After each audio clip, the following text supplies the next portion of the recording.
Schindler's List is more than a black and white film. The film depicts a German businessman, Oskar Schindler, utilizing the money generated by war to establish his factory.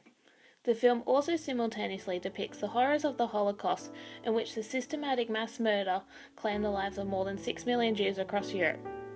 Schindler's List deepens the audience understanding of this haunting and tragic aspect of World War II. The film conveys previously known information and visuals in a less rigorous and demanding format. The deep suffering of the Holocaust is not heavily featured in the film, allowing for other themes to be explored. The film accurately depicts Jewish removal from both social and economic contact with non-Jews, and the physical restrictions placed on their lives. Jewish ghettos were established, forcing a huge population to live inside the confined walls. The healthy, frail, and elderly were separated, and those deemed unfit to work in labour camps were sent away or killed, in order to make room for new workers. The film depicts the liquidation of the Krakow ghetto, in which Ghetto B were deemed unfit to work.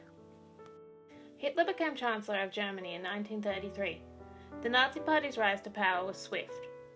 German morality after World War I was low. The rate of unemployment was high, in conjunction with the rising cost of everyday items and overall economic instability.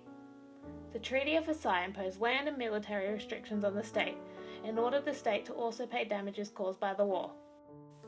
World War II saw the changing nature of warfare. Schindler's List expands our understanding of war, bringing into focus the fact the Holocaust was unique among the major genocides of the 20th century. The film does not depict the casualties of war on the battlefield. Rather, the film explores war is no longer fast, efficient, and contained to the battlefield. World War II saw a devastating impact on the civilian population and the denial of human life.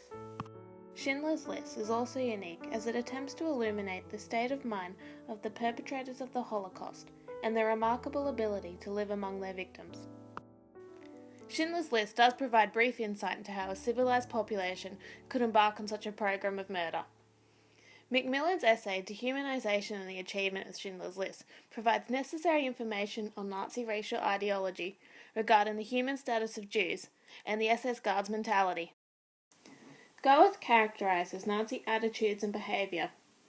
Schindler states it is because of the war that Goethe is the way he is. Schindler defends Goethe, exclaiming he is under pressure and has a lot to worry about, again blaming the war. Schindler continues to defend the behavior, believing under normal circumstances Goethe would be alright, for war brings out the worst in people, never the good, always the bad. Arbitrary killings are a prominent feature of the film and reveal the struggle of survival. Goethe is portrayed shooting without just cause. Such a behaviour reveals such a strong level of indifference, which was shared amongst Nazi SS guards, for the Nazi belief system dictated Jews were not truly human. Although the film never spells out the tenets of Nazi ideology, Spielberg conveys at several points their foundational belief Jews are not human. The reading influenced my viewing, as Macmillan's essay elaborated on the belief Jews wore a human face, spoke a human language, had a human intelligence and human feelings, but were far from human. Jewish prisoners were viewed as nothing more than material objects and slave labour.